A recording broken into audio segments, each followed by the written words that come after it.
Okay, another little impromptu one here. And this one is a kind of combination of, I was out walking twigs, so it's got a little bit of it's kind of just bullet points that I've given to prompt myself. But basically, I'll tell you what's happening. So I decided to, obviously this little radical new acceptance of Jordan Peterson as a person, as maybe I'm going to listen to the second Jordan Peterson podcast with Sam Harris for the third time now. Yeah, because there was one bit that was I wanted to see Sam's response to that. I couldn't quite remember, about just the climbing hierarchies idea and archetypes and that stuff. Because it's the one bit of Jordan Peterson that I think is well, I guess it's not really him. It was kind of Carl Jung, and I don't. The only clip I've seen of Carl Jung talking is when he says something about how psychics. If you don't believe in psychics, then you're an idiot. Anyway. And there's a few other things that come up. I really liked the podcast with Robin Hanson. I think that was his name. He seemed like his book sounds pretty interesting. I'll have to get around to reading that at some point. But yeah, I liked his. Just as I was talking about one of the characteristics of, the only one I've ever loved being, or the only woman I've loved more than any other, was that there was this kind of sense of seeing the way the world, the game that everyone's playing. And kind of mocking it. That's pretty much entirely the field of work he's been doing, it sounds like. So anyway, I quite like that. I quite like thinking like that. I'll just get on with it. So it starts off with some bullet points that I've written, so I'll just have to talk about them, and then I went into a whole rampage of typing once I got back. These are terrible. I don't know what the bullet points mean anymore. I've lost them. Okay, so I was thinking about his chat about archetypes and hierarchies, and how he seems to think, this old Peterson chap, that the best ones to follow, or for some reason he reckons Christianity is the best one. It's pretty much what he's getting at, really. He also goes on about Taoism sometimes and stuff like that. So, and he's done a thing on the Buddha before, but I don't know why he's so Christianity driven. Well, I have some guesses. I can work out, what likely led him to being that, but why he's so determined to stick with it, I don't know. Anyway, but then I was thinking of the whole archetype thing, which I'm guessing is Carl Jung's idea. I don't really know much about it, and how that's it's the hero archetype, right? Okay, is what he's on about all the time. And I think I'm kind of sympathetic to that now, quite a bit. The old, I reckon it's pretty much what most. It's nothing new. I think wouldn't it start out with the Greeks or something? They finally solidified it or something. I don't know. Anyway, I seem to reckon there's some kind of link with the Greeks and the hero archetype or something. I can't remember who it was. One of the famous Greek people once, I guess, mapped it out for people to understand, for Western people to understand. Anywho. And how Dickens is probably the closest I've come to. So I think, okay, I'll just read what I actually wrote, because these bullet points aren't really helping. I hate when they do something stupid. So in reading things like Great Expectations and David Copperfield, I find those more relatable than. So recently I read Pride and Prejudice and stuff like that. And also you get it in films as well, so it's not just books. But I think the fact that it's relatable is really quite important in, embodying them. Anyway, I hate when they do something stupid, but then maybe that's proof that I'm learning from the book. Oh, this was actually one of the bullet points, that I'm learning from the books. So that, I guess when you read a book and there's those things that they write about doing something, and you just think, why the fuck did you do that? And it almost makes you want to put down the book, because you'd never make that mistake, so it becomes unrelatable. So I always like the idea of a book that never makes why didn't they just write a book where it doesn't make the mistake? And I know the hero's journey has to be where they encounter some kind of thing and they become changed by it, so how could they be changed by it if they were perfect already? Anyway, I don't know, maybe it's necessary that I have those moments, or maybe it means I'm already the hero and I'm already better than all the books.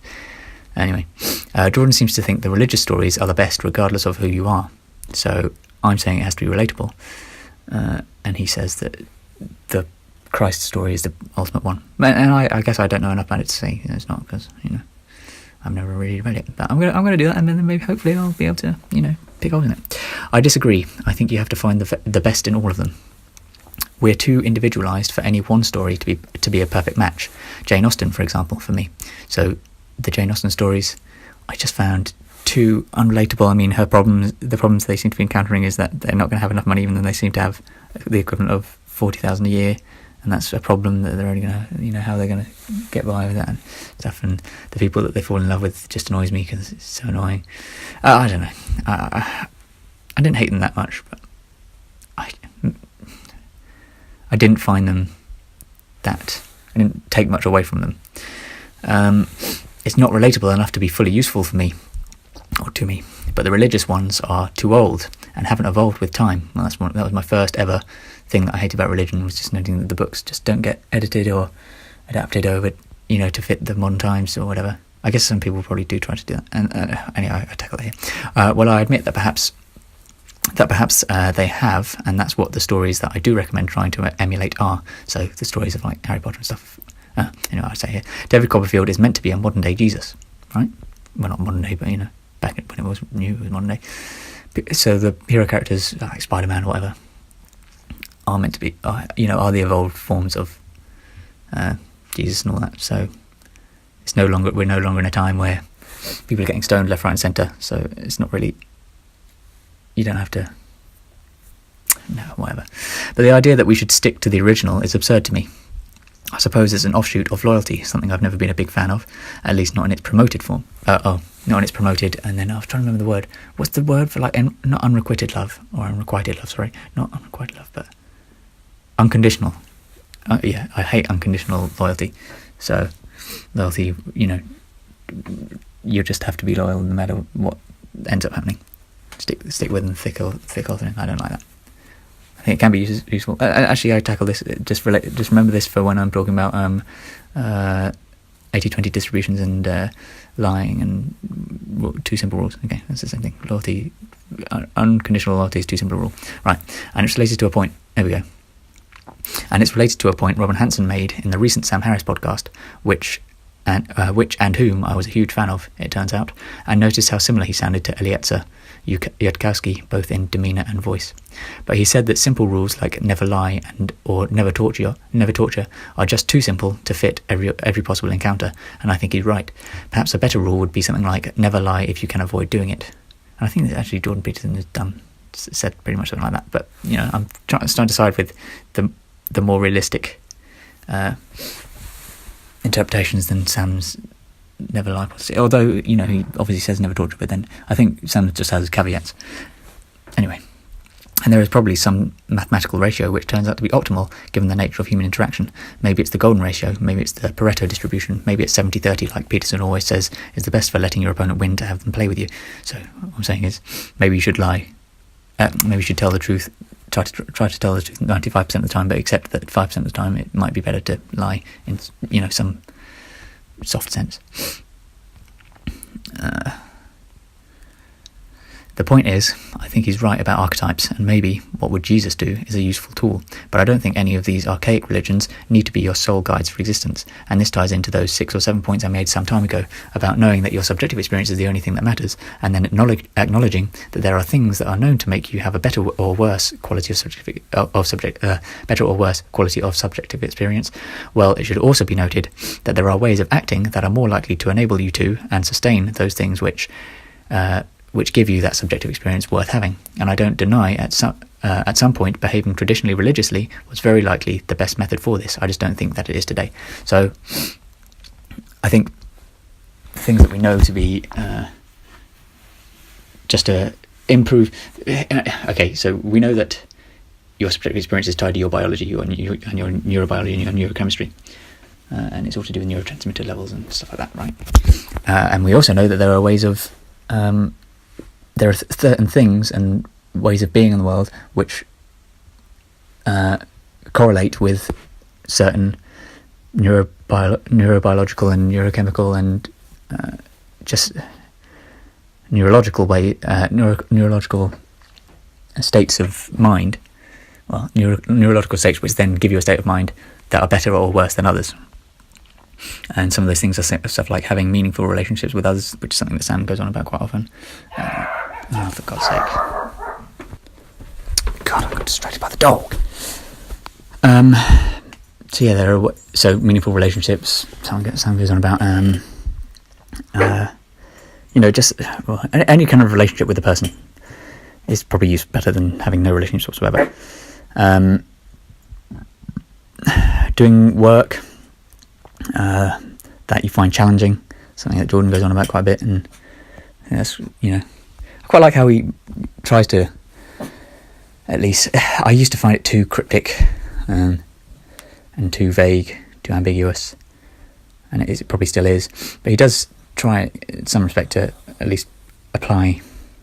So long as you find the work challenging enough that something that you can't do all the time, or something that you can't do too easily, is what he kind of says, or something like that. Anyway, there's something there, but you just have to. I guess maybe it's too hard to apply a broad spectrum, a broad brush to what everybody needs as their actual job.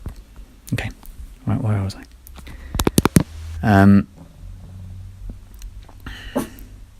But yeah, I don't think religion provides the best basis for these, for achieving these things anymore. So it might have been before that trying to be as much like Jesus was going to give you the highest likelihood of having meaningful relationships with people, and then finding work that all the things that checks all the boxes. You have to check all the boxes, right, of making your subjective experience as good as possible.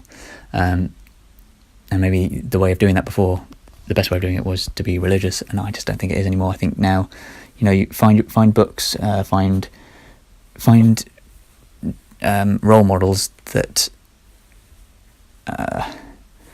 better suit your situation, and that's obviously time related, but also, era related. Now we're living in a world where there's technologies that were unimaginable in those times, but also situation related. So this is why I think having one for all of the population doesn't work, because poor people, rich people have different problems. Ugly people, attractive people have different problems. Find a story about an ugly poor person, if you're an ugly poor person, and try and work out what they recommend doing. So yeah, that's what I reckon you should do there. Personalised, individualised, hero archetypes. Bye now. God, what a fucking bumbling fool.